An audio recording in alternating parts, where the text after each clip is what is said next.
Welcome to the Global Gaming Business Podcast, the industry's first and longest running podcast, now in our 16th year. I'm Roger Gross, the publisher of Global Gaming Business, and this week we feature Willy and Jo Allison, the organizers of the World Game Protection Conference, on how they are preparing to present the event for the first time in almost 3 years. The GGB Podcast is brought to you by IGT's Peak family of cabinets, performance-driven and player-tested across the board. Find out why operators bank on the power of the Peak at IGT.com/Peak. Welcome to the Global Gaming Business Podcast. Our guests today are Willy and Jo Allison, the producers of the World Game Protection Conference. And guys, it's great to see you, and especially you, Jo. We know you've been behind the scenes all these years, and I'm glad we're able to give you the visibility you deserve. Thanks so much, Roger. Great to be here, and to see you as well. It's good to see you, Roger. Thanks for having us, mate. And she's much prettier than you anyway, Willy, right? Thank you. I know that, yeah. Well, congratulations on bringing the World Game Protection Conference back to Las Vegas. It's been a couple of years, and it must have been a tough couple of years for you. So give us the details of how that came to be. Oh, my God. Well, we were going to have our 2020 show in March 2020, right, obviously, and we were all ready to go. And 11 days out, Nevada shut down. Yeah. So we had to put it off. And at that stage, we postponed it. I think our thinking was, this is something the country will get on top of quickly. And we postponed it to October. And then as the year went by, it sort of got worse. So we ended up canceling it. And we made the decision at the end of last year, we would start again, take the year off. And, we'd come back to our usual pattern, which is February and March each year. So when we have the show in February, the dates are February the 15th through the 17th, it'll be 3 years since we've had a show. Yeah. I mean, everybody's been impacted at least 18 months, but for 3 years, that's a long time for you guys. So we're excited about it coming back. I always tell everybody it's my favorite show in the industry. So I'm excited to go there. So it's going to be at the Tropicana. It's at the Trop. Yes, it's at the Tropicana. Yeah. They were really understanding. They were good to us when we did have to make that very heartbreaking decision to actually cancel the show, right? Even after we'd rescheduled it. So, we're loyal. We're back. We're back at the Trop, and we think it's a great venue for us because one of the great things it allows us to do is to have more space than we actually need, and especially going on. We don't want to say the C word, but it's great to be able to spread people out. So we're basically got twice as much space as we need. They've been very accommodating with that. We're in the showroom, for goodness sakes, for the conference for the 2 days of the actual conference. So it's a cool environment. Well, it's nice to also get your attendees actually on the strip, so that afterwards they can have dinner or whatever on the strip. They're not stuck in one. You were at the M Resort, which is a beautiful resort, but again, way up it's quite the Uber ride, isn't it? yeah, for sure. We were out there for 7 years, so it is good to be back on the strip. I think everybody loves coming to Vegas. They love coming to the strip, right? Right. So you mentioned the C word. I mean, we have to talk about the COVID restrictions. How are you going to handle them? What we say right off the bat is we're going to comply. We're going to comply with whatever the property, the local authorities and state CDC guidelines are. As I just mentioned before, we already had it in place that we were going to spread everyone out. We're going to have a lot of room, a lot of space for everyone. We've done a couple of other tweaks as well. We've always had a printed show guide, for example. We're going contactless with that. We're going to push that app on through, and we think that's a good idea because if there's any sort of emergencies, anything we need to reach out to people, we'll be able to do it right, in real time. We also have, we think it's a new, we've coined a phrase. We're having, instead of the expo booths, we're having expo suites. So we've actually added a little bit extra meeting space onto each of the booths that are reserved. So again, it's just all about giving people a little bit more space, a little bit more, walking and breathing and talking room. Yeah, well, that's going to be nice for sure. So, you put on this show for so many years, and it's been kind of a way you've done it every year. But you've got a few different things this year. Let's just talk about let's start with the core training. I really am impressed with that. Okay, well, look, we've been doing this 16 years now, right? We started in 2006, and I sort of, as a conference organizer, it's important to me that every year is different. I kind of look at each show is like a musician looks at making an album, right? Bring a whole bunch of different people. And I know a lot of conferences out there, they tend to just sort of have the same people back every year. And I guess that's fine, but we like to throw in new things. So during the break, it gave me a lot of time to think. Well, both of us. Yeah, I was thinking too. we were both thinking, right? And I was thinking, well, what does the industry need right now? Where is it going, right? So right off the bat, we decided to expand the scope of the show. The name of the show is World Game Protection Conference, and for the first 15 years, it was all about game protection. But when we looked around and we looked at the news and we saw the increase in casino security issues and compliance issues and casinos shutting down for cyber attacks, we realized that there's a lot more now, especially in the surveillance field, right? They're looking at a lot of stuff. So we've expanded it to operational risk in general. And we're going to cover all these things. So the other thing we looked at is, where do people go for training now? There is no standard on it. And what we did was we created a day of just 8 3-hour training seminars under the banner of CORE. CORE stands for Casino Operational Risk Education. And we have 8 specific subjects, and I've invited along 8 fantastic teachers that are experts in their field, and they're covering subjects that generally surveillance managers deal with every day, but also other risk management areas, gaming manager areas, this table game protection, electronic game protection, risk management, all sorts of stuff like that. So in one day, there'll be 24 hours of training, 4 tracks, 4 seminars in the morning, 4 in the afternoon.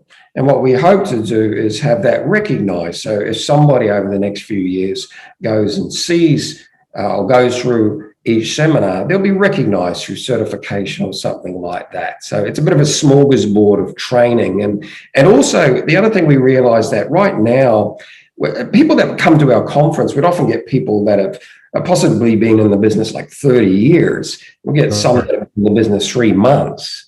Now, so how do you train to that, right? So you got to have a starting point. So the seminars range from basic through to advanced subjects, and it's all compact in the one day. So that's what CORE is. We hope that it can, if it's popular, and you have to enroll for the classes also. We have a restricted class size because it is teaching.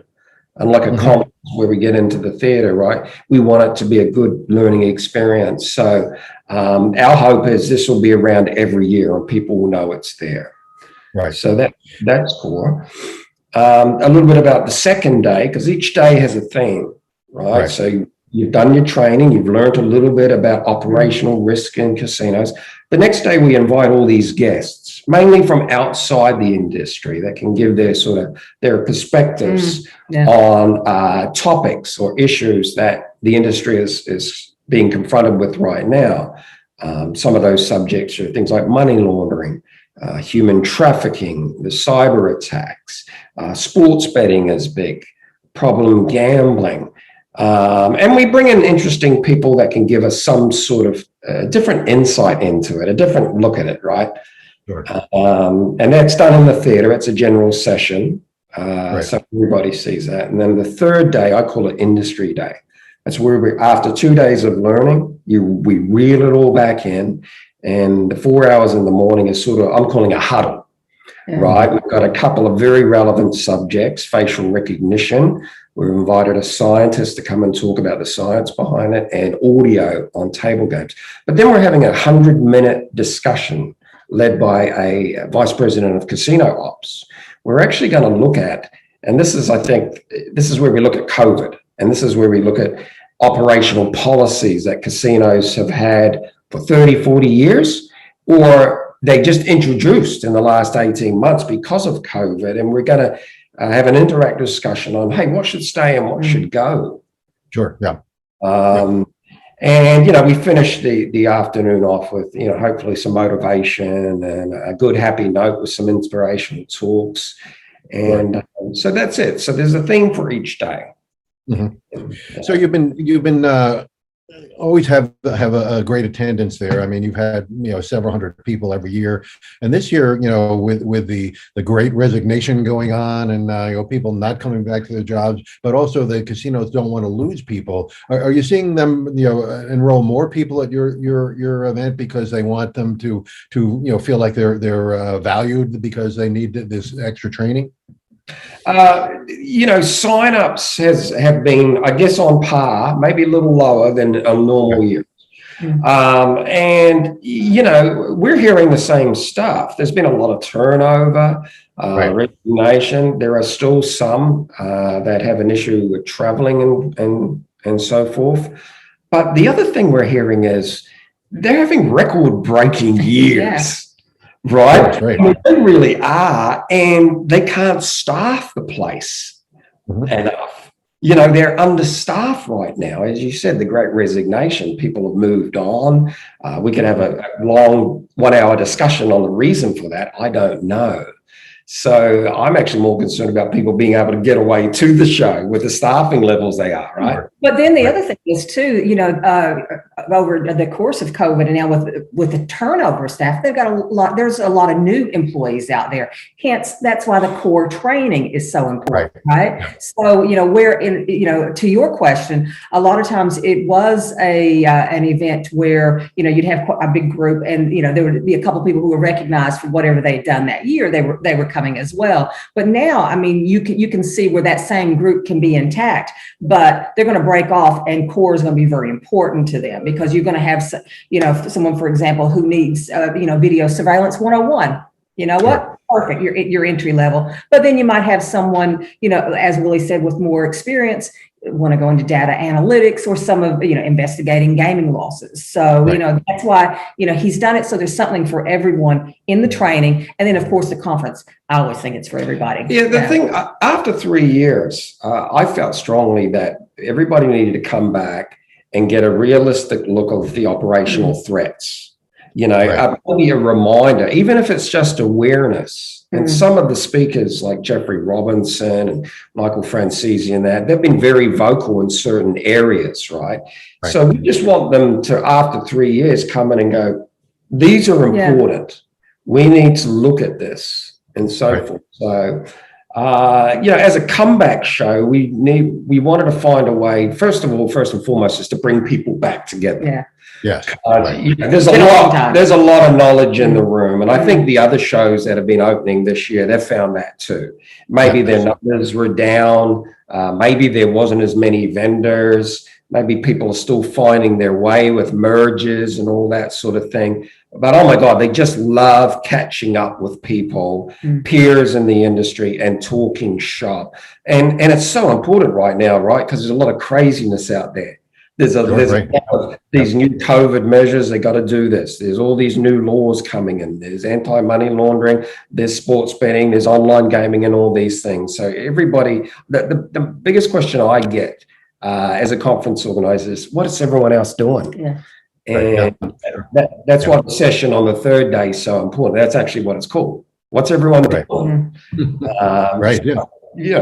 So, yeah. Yeah, no, that really makes sense. I was talking to a HR guy the other day who's a consultant to the industry, and he was telling me that some companies are having trouble getting their people back. He said, but those are usually the companies that didn't treat their people right to begin with. He said the ones that are not having trouble getting them back are the people, companies where people felt loyal, felt like they were valued. And I think that's something the companies could do by sending people to your show. They could say, we value you so much, we want you to be up to date on the latest trends and issues. So we're going to send you to the show. And I hope that some of the casino companies can do that, even if it does mean, less staffing for a few days anyway.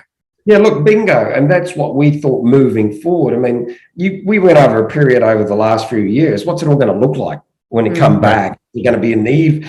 People just going to Zoom each other all the time now? We're going to get the right information instead of some of the misinformation out there, right?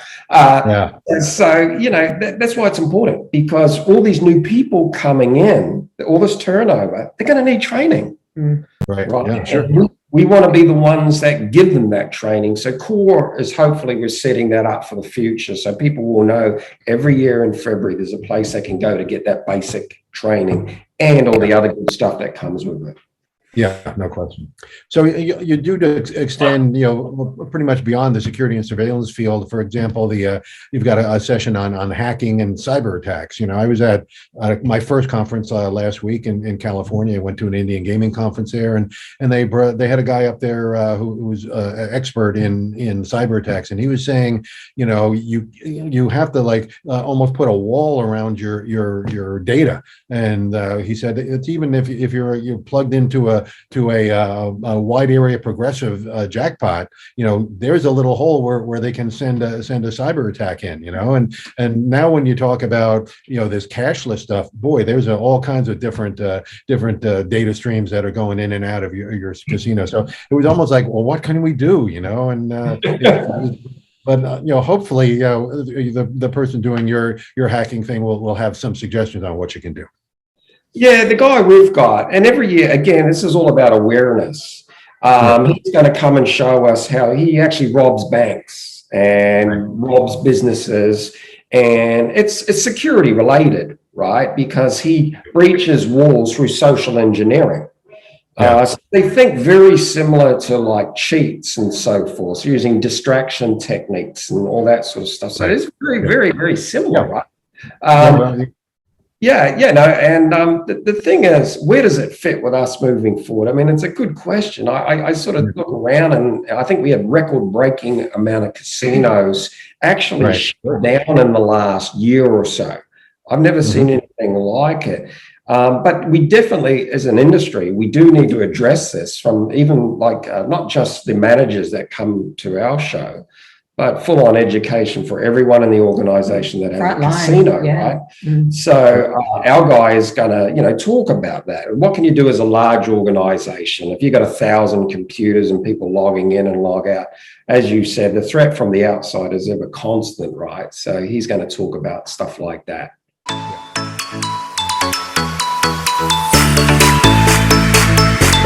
The Peak family of top-performing cabinets by IGT are a culmination of years of research and development, a passion leveraging both internal expertise and customer feedback. The results are a series of astounding cabinets that command attention with sleek modern features, ergonomically perfected curves, and bold design. Every aspect of the Peak cabinets have been scrutinized to ensure a comfortable gaming experience, resulting in exceptional performance you can bank on. Learn more at IGT.com/peak. Now back to our podcast. So you put a piece out last week on casino crime, and you've been looking at casino crime for many years, and you noted that you haven't been seeing much reporting on casino crime. What's your theory behind that? Well, basically in my piece, I talked about actually casino crime is up, violent crime, sort of security related stuff, assaults, all that, guns, all that sort of stuff, shootings and stuff like that, and stuff around the fringes. What is down is cheating. And I've had a discussion with a number of people in surveillance and in the industry about that, and they agree that it's actually rare these days. Every now and then you get a big one, like a collusion scam between staff, which is always the biggest threat. And of course, a few years back, we had the RNG scam on the slot machines. Right, sure. Yep. It seems to suggest cheating is pointing towards another direction, which is more electronic. And, as we go more digital, and even the table games are becoming electronic, right? Sure, this is a lot of stuff we're going to have to keep up. But the basic stuff that you hear about, the past posting and stuff, it happens in small doses, but not a lot. So I put that out, and the feedback was generally they very much agreed with it. Yeah. Right. And that was I put that out really to show that we all need to pivot as an industry. That I think in the last 2 years, casinos have been fined close to $100 million around the world just for non-compliance of things like money laundering and stuff like that. And I've spoken to people like that, and it does seem there's been an increase in people trying to launder money.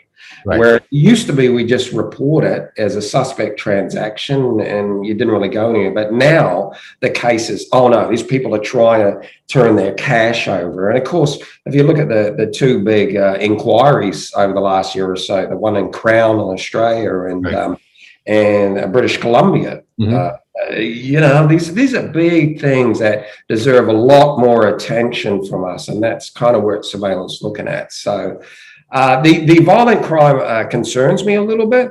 It seems to me that, and this might come back to staffing as well, as everyone's struggling for staffing. Of course, you struggle in the security area, but it seems like a lot of people are being led into the casino. They're either intoxicated or drugs, or these follow-out robberies that are taking place where predators are coming to the casino and they're following our players home. And a lot of them are elderly, right? Yeah, sure. Yep. You know, this whole cashless thing could solve that. If you could deposit your money back in your bank account before you even left the casino, you wouldn't have to worry about that. You know, and there's the irony, right? We're talking about the problems with digital and all the new outcomes. But I personally feel, and I'm a big fan of going digital, even on the table games. I love what's happening with the cash wallets. I can give you 20 reasons why it's a good thing for the industry. More accountability, more trackability, being able to know your customer. It would stop a lot of the cheating, a lot of theft, all these sorts of things. Yeah, we're going to have some teething problems transitioning to a digital gaming floor, but we'll work it out, right? And I think in the end, a lot of these issues will be solved. I mean, we certainly don't want our players getting robbed and murdered on the way out the door, right? Sure, absolutely. Yeah. So the last time we talked, and this was 3 years ago again, so it's a while ago, but we were talking about the equipment in a lot of the casinos. You know, they hadn't upgraded the equipment. You know, you were talking about one of the robberies on the Las Vegas Strip, and they showed the surveillance footage on TV, and it was like very, very poor quality. Has that improved since then? Are they paying a little more attention to the equipment nowadays on the casino floor? So good news, Roger. Yes, I believe it has improved. Vegas still has some old school sort of grainy pictures. I saw some stuff last week and I was like, you read all the comments on Twitter and you just cringe, right? Because this is our business. They still got that old stuff. But overall, things like a high definition and what we call 360 cameras, which allows you to get, circular views, everything. Like football now, right? Generally, it's a lot better now. Yes. So technology, and I think technologies now that we got the hardware all right. Sure. I think a lot of the people that come to our show are looking at software solutions, right? Alert systems for like this money laundering and artificial intelligence type thing. I mean, I see, not looking too far ahead, but within the next 10 years, I mean, maybe the cameras will be able to, pick up cheating and stuff through a little chip inside the camera. Sure. There's certainly companies out there that are looking at AI to protect the games. Yeah. And also to protect the people too, because, there's some AI-powered weapons detection systems that are out there. Which will actually be at our show. We've got a couple of different ones. So, I mean, there's a lot of tools out there that, as you said, they're on top of this, but you know what? There's always more room in the toolbox, and always get the bigger toolbox. That's a good point. One of the worst things that happened in the last 12 months was the shooting at Oneida, where a disgruntled ex-employee came back to the property and killed 2 employees, and I think he shot himself or something. But that triggered in that region of the country, everyone went out and got the weapon detection systems. Right, sure. And they love them because another trend that's sort of happening is casinos are having more events. Yeah, sure. They're setting up their ballrooms or their outdoor areas, and that's a nightmare. People going in with all sorts of stuff. Yeah, and other properties and jurisdictions, they, even though they may say weapons are not allowed in here. Sure. you know what, unless you've got something in place to detect those weapons, you don't know. It's an honesty if something goes astray. So it's a little bit different than what it is. Nevada's, how their rules, everyone is different. Every jurisdiction is different. But yeah, that was definitely, I think, a catalyst for a lot of people say, just because we say you can't have one, we best make sure that you're not bringing one in. Right. Yeah. Well, that's one of the reasons, again, I like to come to your show, because you see all the state-of-the-art equipment on the surveillance side and the security side as well, and you don't see that really at G2E or on these bigger shows, because they know they can come to your show and attract those people that are going to really want to buy and make the decisions on what equipment they're buying. So yeah, it's one of the reasons I like that too. So tell us about some of the speakers you're having. I mean, we made reference to some of them, but I know Bill Zender's doing something on your core training. Bill's writings for us once a month now, which is always great. He always brings his table game knowledge to the fore, and you're one of the best table game guys in the business. So who are some of the other speakers you got? So funny you mentioned Bill. Bill has actually spoken at every show. He's the only person. He's the only guy we've had. Yeah. He's a legend. He's a good friend of mine, but the good thing about Bill is he keeps up with the business. He's always working, and he's in touch with what's happening in the real world, and that's why we love him. Very lucky to have him as a core trainer. Right, we've got Al Zajic, who I know also writes for you. He's up in Casino Cross. We got Dr. Larry Barton. Dr. Larry come and spoke after the Las Vegas massacre, and he's a world-renowned crisis management expert. Right. We're really very lucky to have him. Yeah. So we're going to have our core team. We're going to have them every year. Sure. Is the hope. But some of our guest speakers, we've got Jeffrey Robinson. He's an international renowned expert on financial crimes and money laundering. Right. He's very outspoken on a lot of issues. He's also got a bit to say on Bitcoin, cryptocurrencies, and going digital. Okay. Right? Yeah. Which is very, very relevant for our industry, because we're all looking at those sorts of things, right? We've got the DEF CON, the cyber hacker. We've got a lady who heads a program against human trafficking in casinos. It's a relatively new program, and she's going to come and explain how the program works and how we can help them get rid of this human trafficking stuff, which is pretty terrible. We've got an ex-mob boss. He's been Michael Francesi has been around for years. He got out of the mob, I can't remember how long ago, over 20 years ago. Long time ago, yeah. And he now goes out and lectures about some of the things he used to get up, which primarily for us, I want him to talk about the sports betting and the match fixing and how he went around doing that. But also he's a big advocate against problem gambling. He talks about, some of the issues that gambling brings. So he talks about a lot of stuff, actually, but he was very vocal this year, and he spoke in front of, I think it was the University of New Haven or somewhere like that. Yeah. And he warned against sports betting and getting too big too quick and all these sorts of things you got to look at. He doesn't glamorize what, his past was. He's found a way to sort of weave it into, to learning lessons from right. So, we got Arnold Schneider. That's right, Arnold Schneider. Yeah, so for me, being a casino surveillance guy from the 80s, I learned so much from Arnold Schneider. Now, I've never met him. He's written a whole bunch of books.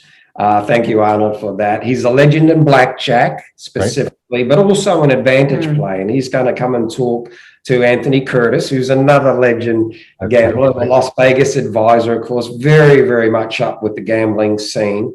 And they're going to talk about ways that these guys take advantage of casinos. And the interesting thing about Arnold was he's just released a book this year called Radical Blackjack. He held the release of that for 10 years because of his friends saying, we don't want you to put that information out in the world because we're using it. So it's new information. Right. And he's going to talk about a lot of advantage players nowadays are taking advantage of not the advertised promotions that casinos have, but some of the programs that high rollers get offered behind the scenes, like loss rebate programs and stuff like that. And he's going to talk how he took advantage of programs like that. So yeah, and he's got a lot of great stories too. yeah, I know. We've got a gentleman, Norman Beck. Now, Norman, not many people know him, but Norman speaks at the Warren Buffett's annual shindig that he has up over every year. He's a lot of things. He's a magician, but for the last 25 years, he's been a casino promotions insurer. Or any promotions, actually. Like, for example, if you a hole-in-one promotion for a golf tournament for a casino, he will do the odds in it, calculate it, oversee the procedures, make sure nobody's rigging it. Right. He's got a vested interest because he's got money behind it. Right. So he's going to talk about that. And at the end of the day, we've got Richard Turner, who's a bit of a legend with sleight of hand. He's many things also.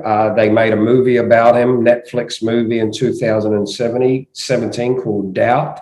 He's an inspiring man. He's a black belt in karate and he's blind. Wow. So we're having him just to show people that if you hone your skills and your hands can do amazing things with deceit. The next day, we've got a scientist from the National Institute of Standards of Technology. He's going to give us the skinny on facial recognition. Yeah, this is going to be very interesting for everyone who is in the crowd who have recently purchased facial recognition or looking at buying or any of these AI powered products out there. We're very, very excited to have him there as well. Yeah, I'm interested to hear that too, because I won't even do the facial recognition to turn my iPhone on, because I'm too nervous. Guys, right? Yeah, yes, that's right. Because you don't want someone taking it's not that valuable, right? But no, because there's there's always a lot of talk around facial recognition, a lot of people have ideas, opinions about it. This is not opinion based. That's what, this is a government agency, and this is exactly this is the only thing they do. They run these tests, they put it all on a level playing field. So, well, the thing with facial recognition, for about 20 years, as surveillance guys, we've been very skeptical because a lot of vendors came along and it didn't really do what we wanted it to do. Right? But lo and behold, a couple of years ago, this stuff started working. It works really good now. So a lot of vendors are in the market, to the point now that even the digital wallet people, they're looking at facial recognition their thing. So it's crossing over from security into customer service areas, right? It's an important section. So these guys, it's a government organization, obviously, NIST, and they run they do the studies and research, and they actually rank all the top vendors and their products, and he's going to explain how they do that. But they also look at it's been controversial the last couple of years, the demographics. If you have dark skin, it can be And of course, the big one this year was wearing face masks. How effective is facial recognition? And apparently some are and some aren't. And he's going to tell us which ones are and which ones aren't. So there's that. And then we have a gentleman from UK. UK and most European countries have used audio on table games for years. And it's been very important for a lot of cases. And a lot of famous cases, right? For some reason, we don't use it here in the States, right? So he's going to put a case forward to us. It's like, why wouldn't you? Sure. Well, that would have been interesting to hear what Phil Ivey was talking to the dealer about, when he said, can you turn that card around? It's funny you should say that. I'm not giving away any secrets at all. But it was very helpful. Absolutely. Well, it sounds like you got a great program. I'm really looking forward to coming this year. And once again, I've been jonesing for the last 2 years of not being able to go. So how can people track down your conference and the program and the speakers and register for it?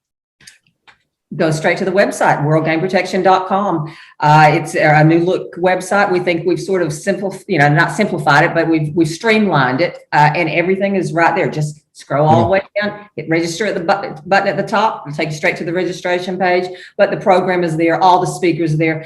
Click on a speaker, open it up. One of the other things we did this year, a little bit different, we've put like interesting links to go with the speaker. So it's like we want people to know exactly who we try to be transparent in everything we do, right? So we can't tell you exactly word for word what the speakers are going to say, but we've got a good focus there. We got some interesting links to go check them out. Yeah, we've also created a blog on the website because we know we've had a number of inquiries about the COVID policies. Yeah. Right. Sure. Right. And we just tell them, well, this is what it is today, but you check back next week. So whenever there is an update on the COVID policies, we will put that in the website. So we realized leading into the show that information, not only with our attendees, but also with our vendors, right? Sure, right. Very important because everyone's on edge and stuff and they need that information. So we think we're poised right in February. We think, not think, because we wouldn't have planned it if we didn't think